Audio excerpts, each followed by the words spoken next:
자, 그럼 우리 교재 보시면 내가 스캔한 바로 앞에 이 작가가 이효석이라는 작가가 썼다. 요거 있어. 이효석. 자, 이효석이라는 작가가 쓴 대표적인 작품은 메밀꽃 필무렵과 같은 작품들이 있는데 이 작가의 가장 큰 특징은 굉장히 서정적이고 낭만적인 그런 묘사.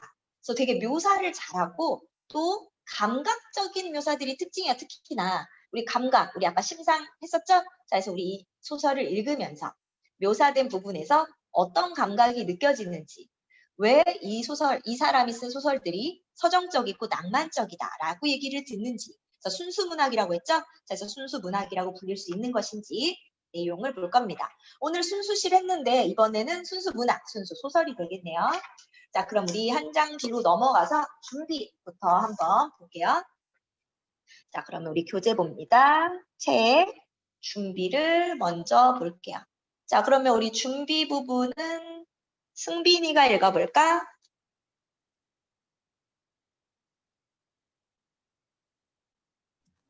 사는 1936년 삼천리에 발표되었는데 감각적인 표현이 돋보이는 단편소설이다. 입니다. 숲속에서 살면서 자연과의 교감으로 행복해하고 그런 생활에 동화되어 인위적인 사회제도, 풍습, 습관들을 벗어난 인간의 자유로운 모습을 그려내고 있지요. 사실주의적이며 서정적인 이 작품은 형토색 물씬 풍기는 어휘를 사용하고 있으며 지금은 잘 쓰지 않는 사라진 우리말도 많이 볼 수 있습니다. 네, 자, 그래서 우리 내용을 보면 우리 1936년에 발표됐다. 그러면 우리 아까 붉은 산 봤을 때 그때랑 시대가 많이 다르지 않다는 사실을 알 수 있어. 똑같이 30년대의 일제강점기를 배경으로 하고 있죠. 자, 근데 얘는 어떻다? 감각적인 표현이 돋보일 거다. 그래서 심상이 잘 나타난 그런 표현들이 보일 거고요. 자, 내용은 숲속에 살면서 자연과의 교감으로 행복해하고 그런 생활에 동화되어 가는, 그 자연과 어우러져서 하나가 되어가는 그런 인간의 자유로운 모습을 그려내고 있어요. 자, 여기서는 지금 잘 쓰지 않는 사라진 우리말들이 있다고 했으니까 아마 여러분들이 잘 모르는 단어들이 많이 나올 수밖에 없겠네. 자, 그러면 우리 어디에 집중해서 이 소설을 읽어야 되냐? 자, 집중, 이것만은 꼭 생각하며 읽자라고 했는데, 자, 그럼 여기 집중 부분은 하윤이가 읽어볼까?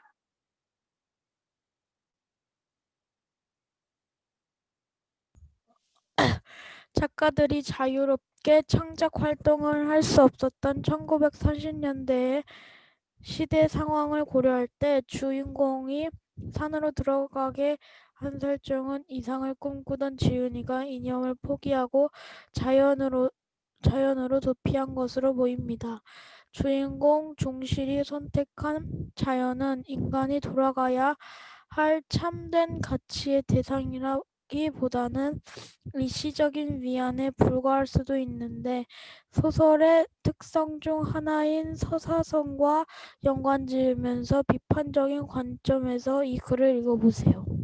네, 자, 그러면 왜 1930년대는 작가가 자유롭게 창작 생활을 할 수가 없었을까? 자, 이때 당시에 작가들, 시나 소설을 쓴 사람들은 굉장히 인기 있는 지식인층들이야. 젊은이들, 그 약간 공부 좀 했다는 젊은이들이 굉장히 믿고 따르는 사람들이란 말이야. 그러면 얘네들이 일제에 대해 저항하는 글들을 쓰게 하면 일본이 가만히 있질 않습니다. 그래서 어때? 탄압하거나, 언제 나왔어? 자, 탄압하거나 혹은 일제를 찬양하는 소설이나 시를 쓰도록 강요했어. 그러다 보니까 내가 쓰고 싶은 소설 못 쓴단 말이야. 자, 일제한테 나는 일제가 싫은데 저항해야 된다고 생각하는데 이 소설을 쓰거나 시를 쓰면 잡혀가서 막 고문도 당하고 막 그렇게 되니까 생활이 어려워지다 보니까 어떻게 하게 돼? 안 되겠다 하고 변절하고 친일하는 소설을 쓰는 사람들도 있었고 혹은 나 그럴 거면 아예 글 안 써 하고 절필, 글을 안 써버리는 작가들도 있었어. 그때 이 이효석이라는 사람은 어떻게 했다? 자기도 이럴 수도 저럴 수도 없는 상황이다 보니까 다 때려치고 어디로 들어간? 산으로 들어간 사람의 모습을 나타내주는 소설을 쓰게 되거든요. 그래서 이 산 속에 들어간 이 인물은 이 중실은 마치 이효석이 자신의 생각을 자신이 이렇게 살고 싶다. 나 다 모르겠고 그냥 산속에 들어가고 싶다. 이런 마음을 나타낸 것이라고도 볼 수 있어. 그러면 우리 이 자연은 어떤 것? 좋은 게 아니라 이 자연은 도피처. 그래서 일시적으로 위안을 받을 수 있는 공간일 뿐이다. 라는 점을 생각하면서 소설을 읽어보시면 되겠어요. 자, 그러면 우리 본문으로 들어가 봅시다. 제목은 산. 자, 본문 볼까요? 첫 번째부터 볼게요. 이 소설은요, 크게 갈등이 나타나지 않는 소설이에요. 그래서 우리 번호가 매겨져 있는 부분들을 중심으로 구성을 나눠볼 겁니다. 자, 첫 번째 부분. 자, 나무하던 손을 쉬고 중실은, 자, 우리 아까 산에 들어간 인물이 중실이라고 했어요. 그럼 중실이라는 인물이 등장했는데 얘가 뭡니까? 얘가 주인공입니다. 자, 그럼 산속에 들어간 나무하던 손을 쉬고, 자, 나무한다는 건 뭐니? 장작, 땔감을 마련하는 것을 나무를 한다라고 하죠. 자, 발밑에 깨금나무 포기를 들쳤다. 자, 깨금나무가 뭐냐면, 저걸 뭐라고 그러죠? 그 깨금이라고 하는데 깨금알은 우리 어렸을 때 읽었던 그 얘가 와닥 하고 깨물었더니 도깨비가 나타나가지고 깜짝 놀라서 왜 도깨비 위에서 알지? 먹었는데 도깨비가 아 너 뭐야 막 하니까 막 콧불이가 막 나 이거 알지 뭔지 알지? 그 먹은 거 걔가 깨금이야. 걔가 깨금이야. 자 그래서 그 깨금나무 포기를 들쳤다. 지천으로 떨어지는 깨금알이 손 안에 오르르 들었다. 익을 대로 익은 제철의 열매가 어금니 사이에서 오도독 두 쪽으로 갈라졌다. 그러니까 약간 견과류입니다. 돌을 짚어 던지면 깨금알 같이 오도독 깨어질 듯한 맑은 하늘. 자, 지금 뭐에 대해서? 하늘에 대해서 얘기하는데 묘사 보세요. 돌을 집어 던지면 어디다가? 하늘에다가 돌을 던지면 깨금알 같이 지그죠? 오도독 깨어진대. 자, 오도독 청각이고 깨어질 듯한 청각. 깨어질 듯한 맑은 하늘. 자, 오도독은 청각인데 깨어진다. 시각으로 바꿨네. 자, 맑은 하늘. 자, 그럼 깨금알같이 깨어지는 원관념이 뭐예요? 하늘이죠. 하늘이 어떻게? 물고기 등 같이 역시 지구법 푸르다. 하늘의 푸른 모습을 물고기 등에다가 빗대었죠. 푸르다 시각. 자, 높게 뜬 조각구름대가 해변에 뿌려진 조개 껍질 같이 역시 지구법 써서 조각구름을 뭐에다 빗댔어? 조개 껍질에다가 빗대어서 우리 해변에 뿌려진 조개 껍데기가 우리 마음속에 떠오르면서 시각 유난스럽게도 한편에 옹졸봉졸 몰려들 있다. 자, 그 조각구름대들이 한쪽에 몰려있는 모습이 우리 마음속에 그려져요. 높은 산등이라 하늘이 가까우련만 마을에서 볼 때와 일반 똑같이 멀다. 9만 릴까 10만 릴까. 자, 하늘의 끝은 어딜까? 골짜기에서의 생각으로는 산기슭에만 오르면 만져질 듯 하던 것이 뭐가? 하늘이. 산허리에 나서면 단번에 9만 리를 내빼는 가을 하늘. 자, 그러면 지금 시간적 배경은 가을을 시간적 배경으로 하고 있고요. 자, 지금 중실은 뭐 하고 있다? 바로 깨금알을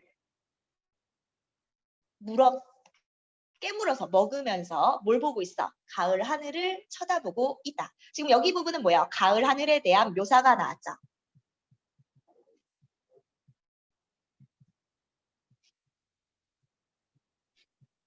선생님, 저 근데 죄송한데, 어때? 굉장히? 그, 배터리가 다 닳아가지고, 저 이거 끄고 다른 걸로 잠깐 들어올게요.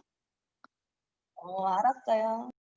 자, 볼게요. 자, 두 번째 문단 가시면, 그 다음 문단 가시면, 산속의 아침나절은, 자, 지금 공간적 배경은 어디야? 산속이 배경이 돼요. 그래서 여기는 계절, 여기는 공간적 배경. 우리 소설의 앞부분에서는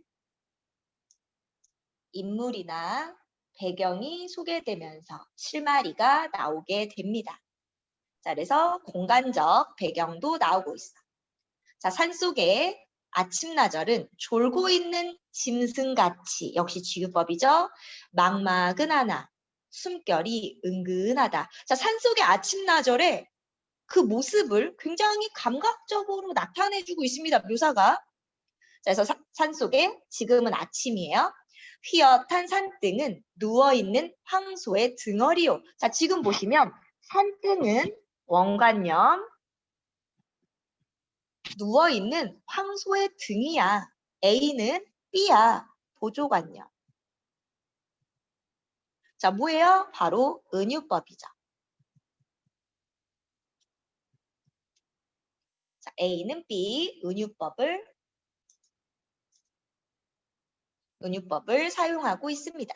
바람결도 없는데 쉴 새 없이 파르르 나부끼는 사시나무 잎새는 산의 숨소리다. 자, 바로 사시나무 잎새가 나부끼는 걸 산의 숨소리, 마치 산의 동물처럼 화류법을 사용하고 있고요. 자, 숨소리는 뭡니까? 청각적 심상이죠. 자, 이렇게 굉장히 감각적인 묘사들. 자, 그러면서도 되게 서정적인 느낌. 우리 서정적이거나 낭만적이라고 하면 어떤 거냐면 서정적은 정서가 깊게 느껴지고 약간은 그런 정서를 느끼는, 즐기는 이런 느낌 들면 서정적, 낭만적이다라고 부릅니다. 굉장히 서정적이고 낭만적인 서술이 계속 이어지고 있어요. 첫눈에 띄는 하얗게 분장한 자작나무는 산속의 일색, 일색이 뭐게? 되게 예쁜 사람을 일색이라고 합니다. 산속의 일색, 미녀. 자작나무 뭔지 알죠? 하얀색. 하얀색이 나무, 아, 정말 산속에서 제일 예쁘다. 아무리 단장한데, 아무리 꾸며도 사람의 살결이 그렇게 힐 수 있을까? 아무리 화장을 막 해도 자작나무같이 하얗기는 쉽지 않아. 수북 들어선 나무는 마을의 인총보다 사람들보다도 많고 사람의 성보다도 종자가 흔하다. 훨씬 더 많은 나무들이 있어. 고요하게 무럭무럭 걱정 없이 잘들 자란다. 산오리나무 하면서 이제 나무들을 쭉 이어갑니다. 우리 여기서부터 산오리나무, 물오리나무, 가랑나무, 참나무. 자, 산에 있는 나무들을 쭉 나열하고 있죠. 졸참나무, 박달나무, 사스레나무, 떡갈나무, 무치나무, 물가리나무, 쌀이나무, 고로쇠나무. 골짜기에는 신나무, 아그베나무, 갈매나무, 개온나무, 엄나무. 산등에 간간이 섞여 어느 때나 푸르고 향기로운 소나무, 잣나무, 전나무, 노간주, 나무. 자, 쭉 나무들을 나열했거든. 이렇게 나열하는 걸 열거법이라고 불러요. 쭉 나열해줬죠. 이런 나열은 강조의 효과를 가져다 주는데 이렇게 나열함으로써 무수히 많은 종류의 나무들이 있다라는 것을 강조해주고 걱정 없이 무럭무럭 잘들 자라는 산속은 고요하나 웅장한 아름다운 세상이다. 자, 얘가 바라보는 산속은 어떤 곳? 굉장히 고요하면서도 웅성한 아름다운 곳, 긍정적으로 바라보고 있죠. 과실같이 싱싱한 기운과 향기, 나무 향기, 흙냄새, 하늘 향기. 자, 역시 향기들을 나열하는 열거. 자, 그리고 무슨 심상? 바로 향기니까 후각적이죠. 마을에서 찾아볼 수 없는 향기다. 자, 산은 냄새도 좋아. 낙엽 속에 파묻혀 앉아 깨금을 알뜰히 봐순다는 건 부시는 거야.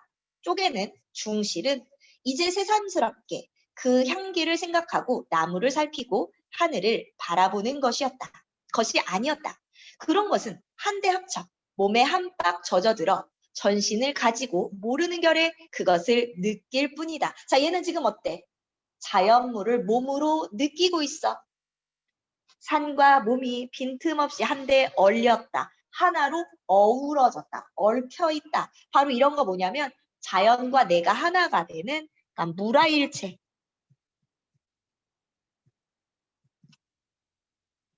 자연물과 내가 하나가 되어 있는 경지야. 눈에는 어느 결인지 푸른 하늘이 물들었고 피부에는 산 냄새가 배었다. 자, 그만큼 하나로 어우러졌다. 자, 바심할 때의 집북덕이. 자, 바심은 뭐니? 밑에 뭐라고 돼 있어요? 채 익기 전에 변화보리를 질에 베어서, 미리 베어서 떨거나 흙을 터는 거. 그러니까 흙을 털 때 그 집북덕이보다도 부드러운 나뭇잎. 여러 자 깊이로. 자, 부드럽다고 하니까 촉각. 여러 자 깊이로 쌓이고 쌓인 깨금잎. 그 깨금나무의 잎사귀. 자, 가랑잎. 가을이니까 이파리들이 다 떨어졌겠죠? 떡갈잎에 부드러운 보료 속에. 자, 보료는 뭐라고 돼 있니? 소민아, 짐승의 털 따위로 속을 두껍게 넣어 앉는 자리에 늘 깔아두는 유. 우리 사극 보면 양반, 높은 아저씨나 그런 그 대감마님 앉아 있는데 보면 밑에 두꺼운 요 깔고 거기 이렇게 앉아 있는 거 본 적 있죠? 옆에 베개, 네모난 베개 같은 거 놓고. 알죠? 밑에 까는 거 이게 보료야. 자, 그러니까 이 나뭇잎들이 두껍게 쌓여 있는 게 마치 뭐 같다? 보료 같다. 바로 은유죠. 속에 몸을 파묻고 있으면 몸뚱어리가 마치 땅에서 솟아난 한 포기의 나무와도 같은 느낌이다. 소나무, 참나무, 총중 뭐야? 가운데. 소나무, 참나무 떼들 가운데 한 대의 나무다. 자, 지금 뭐야? 자신을 나무와 동일시하고 있죠. 자신을 나무와 동일시, 똑같다라고 여기고 있어. 나는 나무와 같아.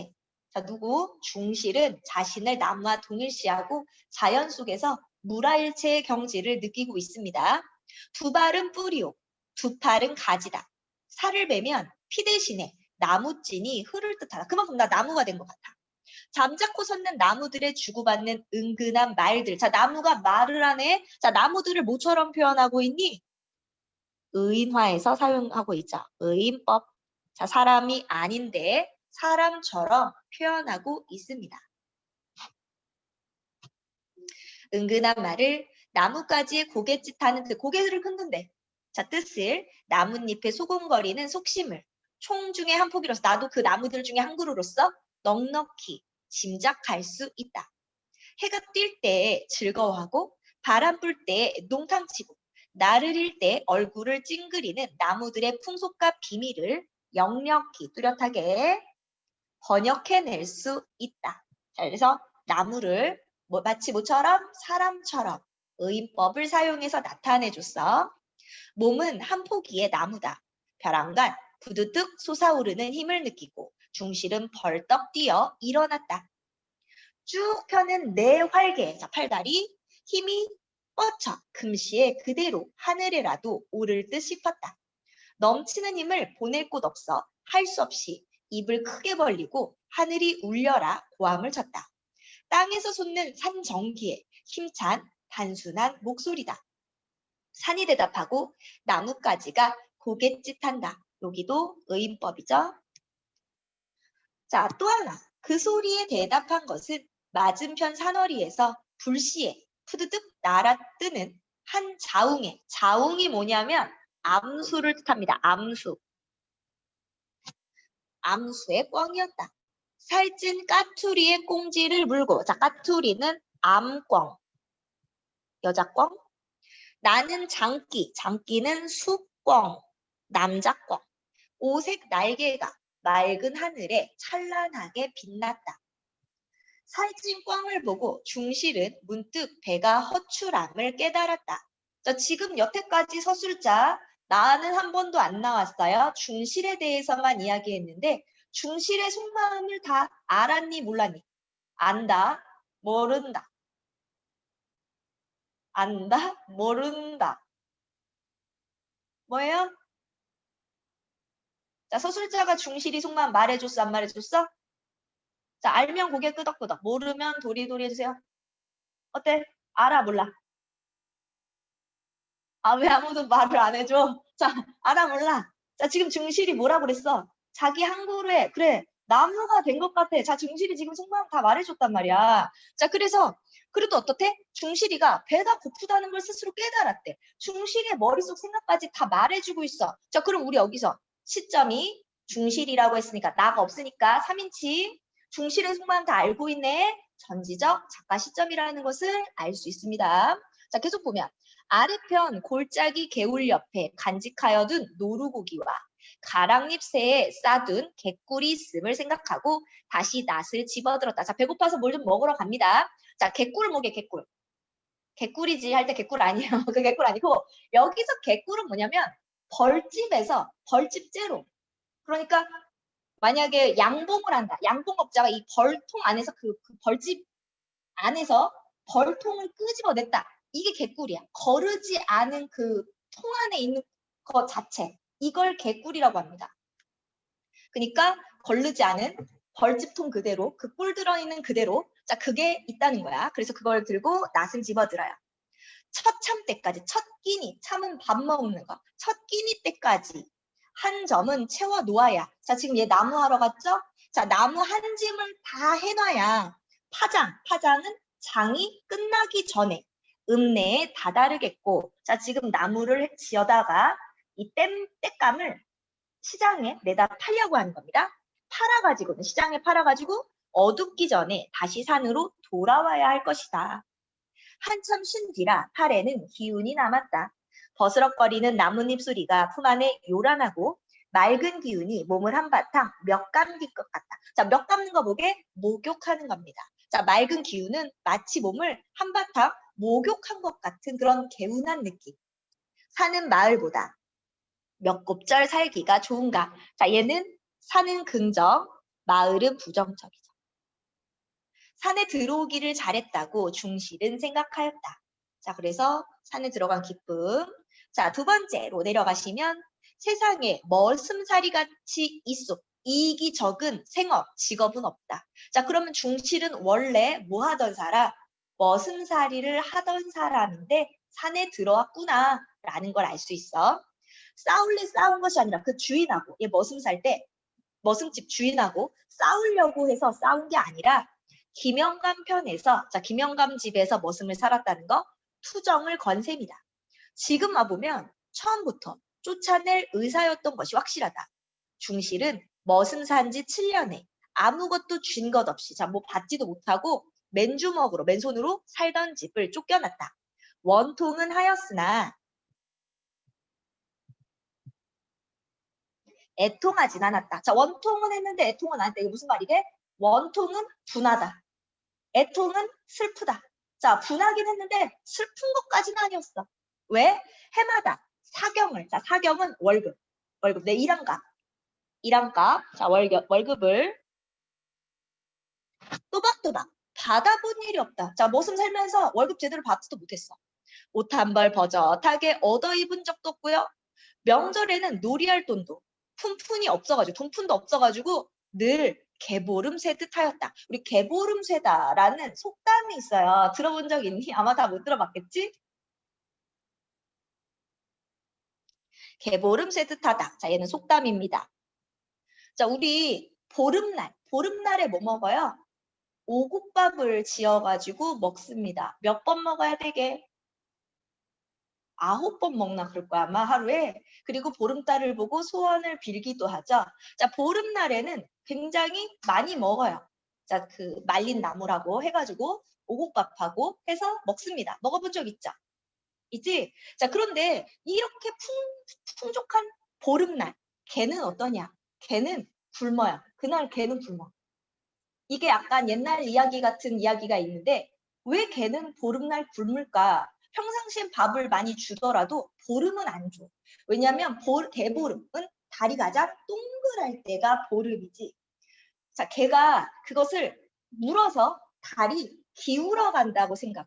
그래서 아주 동그란 보름날에는 걔가 깨물어서 달이 기울지 않게 그걸 바라는 마음에서 그날은 개를 굶깁니다. 또 보름날 개한테 밥을 주면 나중에 여름이 되면 개한테 뭐 벌레 같은 게 꼬여서 얘가 몸에 좀 안 좋아진대. 이런 속설 때문에 보름에는 개를 하루 종일 굶겨요.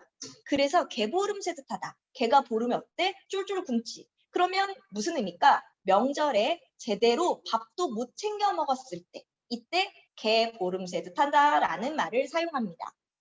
명절에 끼니도 원래 명절은 맛있는 거 제일 많이 먹는 때잖아.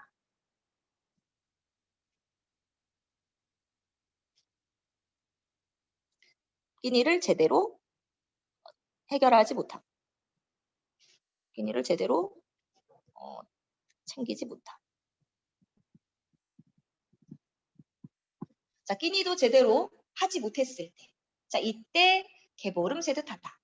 자, 그러니까 얘는 월급도 제대로 못 받았고 옷 한 벌도 제대로 못 했고 명절에도 돈이 없어가지고 그냥 제대로 챙기지도 못하고 그냥 지나갔다라는 얘기야. 장가 드리고 집 사고 살림을 내준다는 것도 헛소리였다. 자, 얘 먼저 머슴 들어갈 때는 야, 장가도 드려주고 집도 사주고 살림도 내줄게 라고 했는데 안 해줬다는 얘기. 첩을 건드렸다는 그 김영감의 첩을 건드렸다는 생뚱맞은 다짐이었으나 자, 황당한 얘기로 그것은 처음부터 계책은 자기가 계획을 세웠던 억지요. 졸색이면 뭐게? 아까 일색의 반대 굉장히 못생겼다. 자, 못생겼을 때 졸색이라고 합니다. 아까 미녀라고 했죠? 그 반대 못생김. 약간 추녀. 자, 졸세개, 둥글개 따위에는, 자, 둥글개가 김영감의 첩인데, 자, 걔는, 자, 손댈 생각도 없었던 것이다. 빨래하러 갔던 첩, 둥글개와 동구 밖에서 마주쳐서 나무찜을 지고 앞서고 뒤서서 같이 돌아와서 의심받을 법은 없다. 첩과 수상한 놈팡이는 도리어 다른 곳에 있는 것을, 그러게 첩이 바람이 나긴 났는데, 딴 남자랑 바람 났는데, 얘가 억울한 오해를 사서 애매하게 중실에게 엉뚱한 분풀이가 돌아온 셈이었다. 가살스럼. 자, 가살스럼 무슨 뜻이에요? 자, 하는 짓이 얄망붙고 되바라진 첩의 행실을 휘어잡지 못하고 늙음막판에 속 태우는 영감의 신세가 하기는 가엾기는 하다. 참 안 됐다. 더욱 엉클어질 앞니를 생각하고 중실은 차라리 하직하고 나온 것이었다. 자, 하직은 뭐니? 작별 인사 하고 그냥 나와버렸어. 넓은 하늘 밑에서도 갈 곳이 없다. 제일 친한 곳이 늘 나무하러 가던 산이었다. 그래서 머슴살이 하던 집에서 쫓겨나서 어디로 갔다? 산으로 들어갔다는 얘기.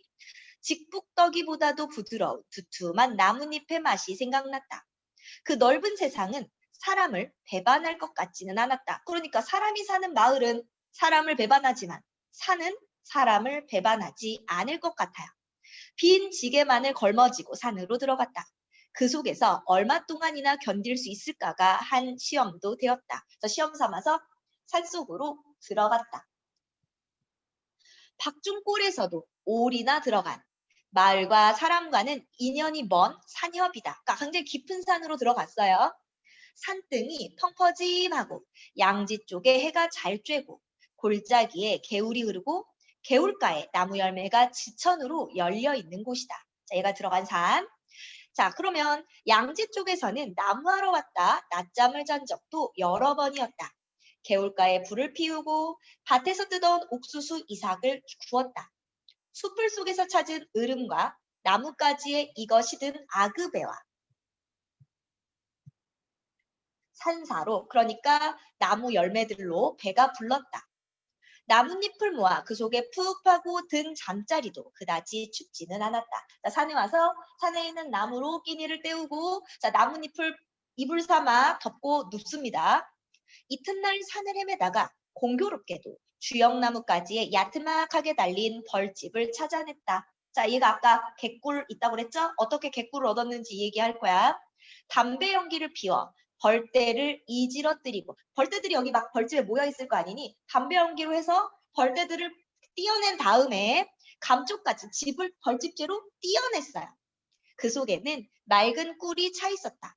사람은 살라고 마련인 듯 싶다. 자, 살게 되네.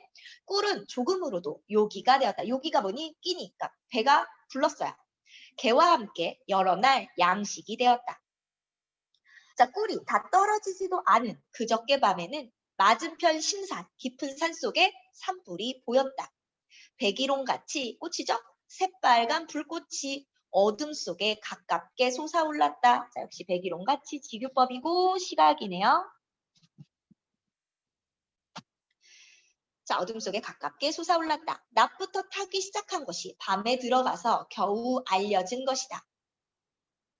누에에게 먹히는 뽕잎같이 아물아물 헤어지는 것 같으나 기실은 한 자리에서도 아롱아롱 타는 것이었다. 자, 불이 계속 나고 있어. 아귀의 혀끝같이 널름거리는 불꽃이 세상에도 아름다웠다. 자, 그 불꽃을 보니까 아름다워. 올밑의 꽃보다도, 비단결보다도, 무지개보다도, 맨드라미 곱보다도 비교하는 거 비교법이고요. 곱고 장하다. 그 산불이 너무 아름답고 고와요. 중실은 알 수 없이 신이 나서 몽둥이를 들고 산등을 따라 오르고 골짜기를 건너 불붙은 곳으로 끌려 들어갔다. 가깝게 보이던 것과는 딴판으로 꽤 멀었다. 불은 산등에서 산등으로 둘러붙어 골짜기로 타 내려갔다. 화기가 그 불의 기운이 탁 확확 튀어 가까이 갈 수 없었다. 후끈후끈 묻었다. 나무 뿌리가 탁탁 튀며 땅이 쨍쨍 울렸다. 민출한, 자, 민출하다는 것은 밋밋하면서도 길쭉한 자작나무는 가지가지의 불이 피어올라 한 포기의 산호수 같은 지규 불나무로 변하였다. 헛되이 타는 모두가 아까웠다. 중실은 어쩌는 수 없이 몽둥이를 쓸데없이 휘두르며 불 테두리를 빙빙 돌 뿐이었다. 자, 불난 주변만 빙글빙글 돕니다. 불은 힘에 붙이는 것이었다. 자, 불은 힘드니까 들어갈 수 없죠. 자, 확실히 간 보람은 있었다. 그을린 노루 한 마리를 얻은 것이었다. 자, 그러니까 산불에 탄 노루 한 마리를 얻었습니다. 불테두리를 뚫고 나오지 못한 노루는 산골짜기에서 뱅뱅 돌아 결국 불벼락을 맞은 것이다. 그래서 우리 아까 개꿀하고 노루고기 있다고 그랬어. 물론 그것을 얻을 때는 불도 거의 다 탄 새벽이었으나 외로운 짐승이 몹시 가엾었다. 그러나 이미 죽은 후의 고기라 중실은 그것을 짊어지고 산으로 돌아갔다. 사람을 살리자는 신의 뜻이라고 비위 좋게 생각하면 그만이었다. 여러 날 동안에 흐뭇한 양식이 되었다. 다만 한 가지 그리운 것이 있었다. 짠맛, 소금이었다. 자, 지금 빈손으로 산에 들어갔기 때문에 소금이 없어요. 사람은 그립지 않으나 소금이 그리웠다. 그것을 얻자는 생각으로만 마음이 그리웠다. 자, 그래서 지금 마을로 갈 겁니다. 자, 물을 가지고 나무찜을 지고 장터에 판 다음에 돌아올 거랬어. 힘 잘하는 데까지, 힘이 되는 데까지. 나무찜을 칩니다. 20리길을 부지런히 걸으려니 잔등에 땀이 내배었다. 걸음을 따라 나무찜이 휘청휘청 앞으로 휘었다. 간신히 파장 전에, 장이 끝나기 전에 되었다. 도착했다. 나무를 판 때의 마음이 이날같이 즐거운 적은 없었다. 물건을 산 때의 마음도 이날같이 즐거운 적은 없었다. 그것은 짜장 진짜로 필요한 물건이기 때문이다. 자, 도대체 뭘 샀을까? 나무 판 돈으로 중실은 감자말과 말은 감자를 재는 단위, 한 말, 두 말, 감자 몇 말하고 좁쌀 몇 돼, 그리고 소금과 남비를 샀다. 산속의 호젓한 살림에는 이것으로써 조칼이라고 생각되었다. 목숨을 이어가는데 헤어쯤 바닷물고기, 그러니까 물고기 반찬 같은 거 없으면 그럼 뭐 좀 어때? 이런 생각도 들었다는 거죠. 올 때보다 집이 단출하여 짐입니다. 지게가 가벼웠다. 거리의 살림은, 자, 거리의 살림, 마을이죠. 자, 거리의 살림은 전과 다름없이 어수선하고 지지부례하였다. 자, 이 거리의 살림에 대해서 부정적으로 말합니다. 더 나아진 것도 없으려니와 못해진 것도 없었다. 술집 골방에서의 왁자지껄하고 싸우는 것도 전과 다름없다. 자, 그래서 왁자지껄하고 싸웁니다. 이상스러운 것은 그런 거리의 살림살이가 도무지 마음을 당기지 않는 것이다. 앙상한 사람들의 얼굴이 그다지 그리운 것이 아니었다. 별로 사람의 있는 곳은 원하지 않는다고 그랬어. 그럼 어디로 가는 게 좋아? 자, 무슨 까닭으로 산이 이렇게도 그리울까? 편벽된 마음은, 편벽은 한쪽으로 치우친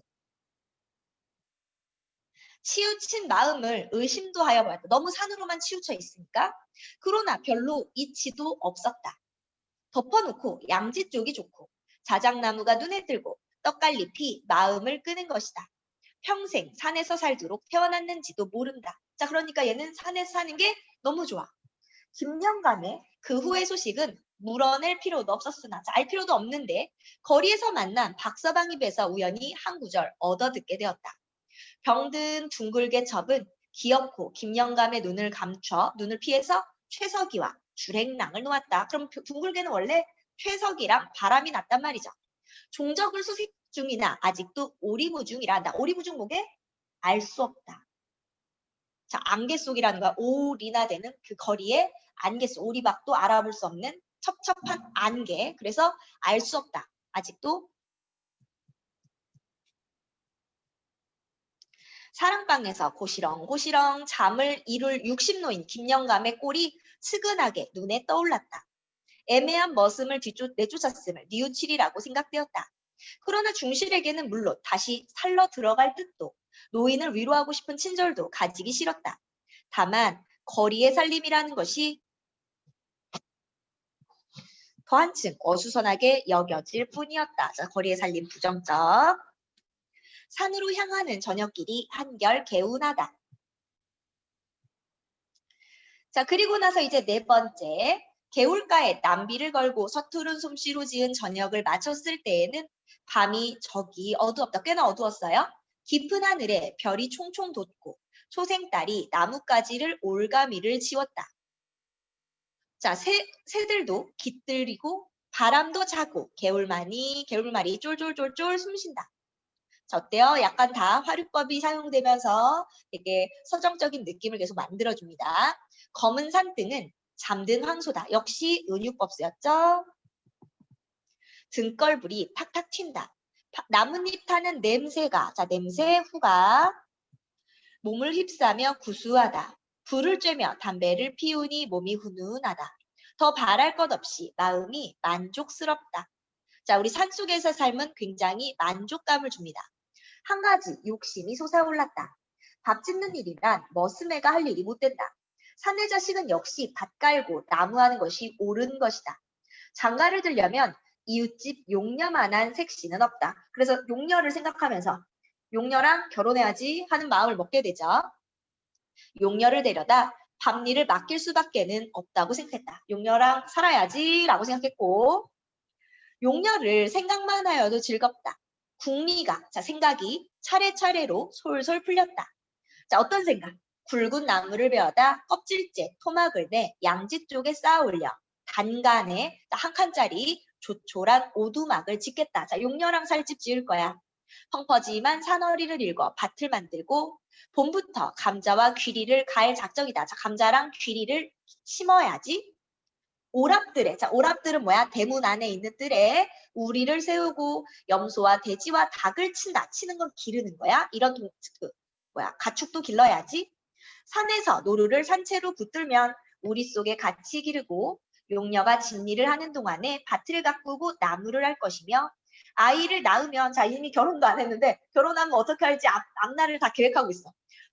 소같이 산같이 튼튼하게 자라렸다. 용녀가 만약 말을 안 들으면, 자, 말을 안 듣는다는 건 자기랑 결혼해서 산에 가서 살자고 했는데 싫다고 하면 어떡할 거래? 밤중에 내려가 가만히 업어올 걸 납치하겠대. 자, 옛날에는 뭐 보쌈이라고 해서 남자 가서 이렇게 막 데려다가 자기가 데리고 사는 그런 경우도 있었다는 거야. 잡아야지. 한번 산에만 들어오면 별 수 없지. 자, 뭐야? 산에만 들어오면 좋다고 하겠지. 나랑 살겠지. 자, 이런 생각을 하다가 불이 거의 아스러지고 물소리가 한층 더 막다. 별들이 어지럽게 깜빡거린다. 시각이죠? 달이 다른 나뭇가지에 걸렸다. 나머지 등걸불을 발로 비벼끄니 골짜기는 더 한층 막막하다. 어느만 때인지 산속에서는 때도 분별할 수 없다. 지금 도대체 몇 시쯤인지 분별이 안 된대. 자기가 잠잘 시간에 이른지 늦은지도 모르면서 나무 밑 잠자리로 향하였다. 낯가리같이 두루두룩하게 쌓인 낙엽 속에 몸을 송두리째 파묻고 얼굴만을 빠끔히 내놓았다. 몸이 차차 푸근하여 온다. 하늘의 별이 와르르 얼굴 위에 쏟아질 듯 쉽게 가까웠다 멀어졌다 한다. 별 하나 나 하나, 별 둘 나 둘, 별 셋 나 셋. 어느 결엔지 별을 세이고 있었다. 눈이 아물아물하고 입이 뒤바뀌어 수요가 틀려지면, 자, 잠이 쫙 들려 그러면 다시 목소리를 높여 처음부터 고쳐 세이구나 했다. 다시 셌어. 별 하나 나 하나, 별 둘 나 둘, 별 셋 나 셋. 세는 동안에 중실은 제 몸이 스스로 별이 됨을 느꼈다. 자, 그러니까 몽롱하게 잠에 빠져드는 광경인데 바로 스스로 별이 됐다. 어떻다? 자, 자연과 하나가 되었다. 무라 일체가 되었다. 자연물과 하나 되는 경지에 이르게 됩니다. 여기는 됐고 넘어가시면 줄거리가 나오고 있고요. 주제는 자연에 동화된 인간의 소박한 삶이나 자연애를 다루고 있습니다. 우리 이따가 프린트해서 쓸 거고요. 자, 문제 한번 볼게요. 이 글의 문장과 어휘에 나타난 표현의 특징입니다. 자, 시적인 정서, 그래서 굉장히 서정적인 느낌, 낭만적인 느낌을 준다라고 얘기했어요. 열거법과 의인법, 앞에 나무들을 쭉 나열하고 나무를 사람처럼 표현한 부분들이 있었으니까 맞죠? 자기 고백적인 표현, 우리 자기 고백하려면 1인칭이어야 돼요. 근데 우리 얘는 자기 고백 아니죠? 3인칭 전지적 작가 시점이고요. 또 긴장감은 딱히 보이지 않습니다. 3번 정답. 감각적인 표현, 다양한 심상이 나타나는 표현으로 사물을 좀 더 효과적으로 생생하게 전달해 줬고요. 서사적인 성격, 서사는 어떤 사건이 있고 인물 배경, 사건.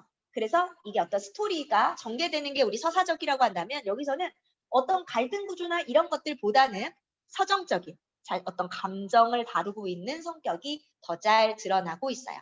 그러면 사건 중심의 일반 소설과 비교할 때 이 작품에서 부족한 건 뭐니? 바로 갈등이죠. 자, 갈등이 없어요. 자, 우리 소설에서 갈등을 해소해 나가는 과정을 통해 주제로 전달할 뿐만 아니라 독자에게 흥미나 긴장감을 조성하는 역할들을 하게 되는데 갈등이 부족하다는 것을 알 수 있습니다. 자, 그럼 우리 프린트 한번 볼게요. 프린트. 아이고, 프린트. 여기 있죠. 자, 그래서 우리 이 소설은 배경이 아까 붉은 산이랑 시대가 되게 비슷하다고 했어. 붉은 산보다 3년 뒤에 나온 소설이야. 근데 붉은 산에서는 우리 조선에서도 먹고 살기가 너무 힘들어서 먹고 살기 위해서 생계를 위해 만주로 간 소작인들. 근데 거기서도 아무도 우리 민족을 도와주지 않고 막 함부로 죽임을 당해도 아무도 신경 써주지 않는 힘든 우리 민족의 모습, 가난하고 힘겨운 삶, 그리고 막 그 억압받는 모습, 그리고 함부로 내 권리를 침해당해도 항의하지 못하는 모습, 이런 모습들을 봤는데 우리 비슷한 시대인데 얘는 어때? 그런 것들을 다 버리고 산으로 들어갔죠? 자, 그럼 봅시다. 시간적 배경. 자, 여긴 정확하게 나오진 않았어요. 일제강점기지만 여기서는 그냥 단순히 어느 해 가을이라고만 나옵니다. 자, 공간적 배경 어디예요? 어느 산이죠. 산을 배경으로 하고 있어요. 우리 시점은 3인칭. 나가 나오지 않았죠? 중실의 속마음을 다 알았습니다. 전부 알지자. 전지적 시점 혹은 전지적 작가 시점. 자, 구성 볼까요? 자, 우리 1번 부분에서는요. 머슴살이에서 쫓겨난 중실은 온갖 잡목에 묻혀 자신이 뭐가 됐다? 나무가 됐다고 느껴. 자, 그리고 중실은요. 꿀을 따먹고 불에 타 죽은 노루를 가져다가 먹습니다. 자, 그리고 뭐를 팔아? 나무를 팔아. 나무찜. 생활을 꾸리는데 김영감네 첩이 누구랑 도망갔어? 자, 아까 최석이. 면의 석이 혹은 최석이.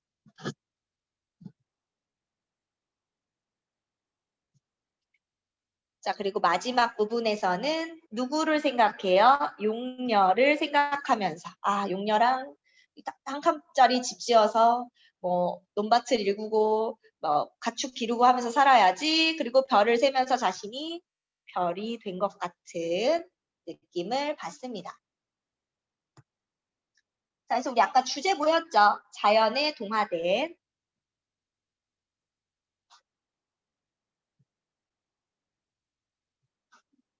인간의 소박한 삶과 인간 애를 나타내 줬습니다. 아, 인간이 아니죠. 자연애. 왜 이래? 인간을 사랑하는 게 아니라 자연을 사랑하죠. 인간의 삶은 싫어했어요.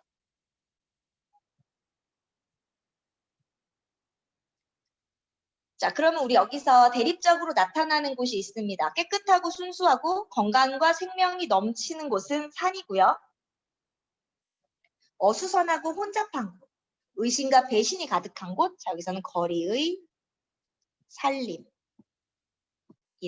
이야기했어요. 혹은 마을이라고도 볼 수 있죠.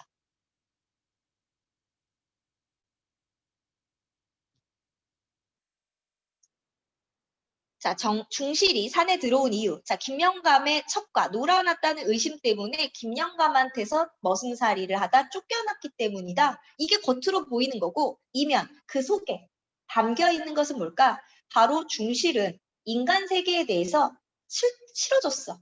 이게 어수선함의 염증은 싫어졌다는 뜻이야. 바로 인간 세계. 혹은 거리의 살림, 그 어수선함의 염증을 느꼈기 때문입니다.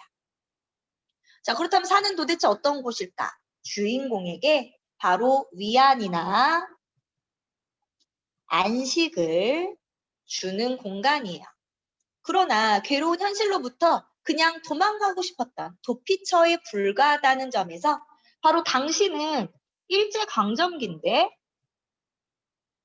자, 이 비참한 현실을 외면했다는 비판을 받게 됩니다.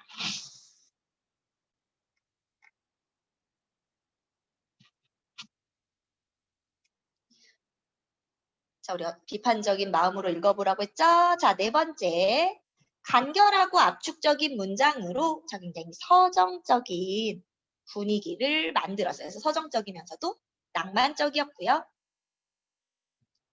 자, 5번. 등장인물이 단순하고 갈등 구조보다는 뭐에 중점을 뒀다? 자, 산의 묘사가 훨씬 더 두드러졌습니다. 그래서 굉장히 감각적인 묘사들 그리고 비유적인 묘사들이 많이 등장했어요.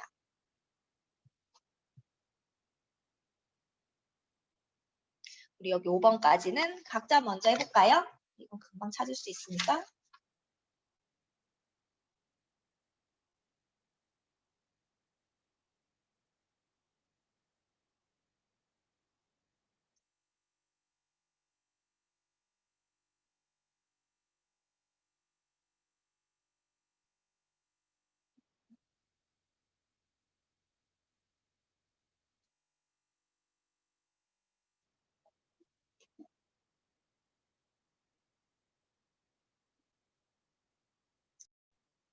그러면 같이 한번 봅시다. 자, 한때의 가운데, 우리 아까 총중, 그래서 얘가 나무들의 총중 중에 한 포기라고 얘기했고, 자, 엉뚱하다. 우리 아까 생뚱맞다, 생뚱같은. 2번 오랫뜰, 대문, 중문 안에 있는 뜰. 여기다가 아까 가축 키울 거라고 했죠? 오랍뜰. 자, 우리 앉는 자리에 깔아두는 요, 보료라고 했고요. 말이나 하는 짓이 얄망긋고 대바라진 아까 그 첩에 대해서 뭐라고 했지? 가살스런, 가살스런. 이런 표현을 사용했습니다. 그래서 좀 낯선 단어들도 많이 있었는데요. 자, 그러면 더 나가기는 좀 애매하네요. 그럼 우리 일단은 여기까지 하고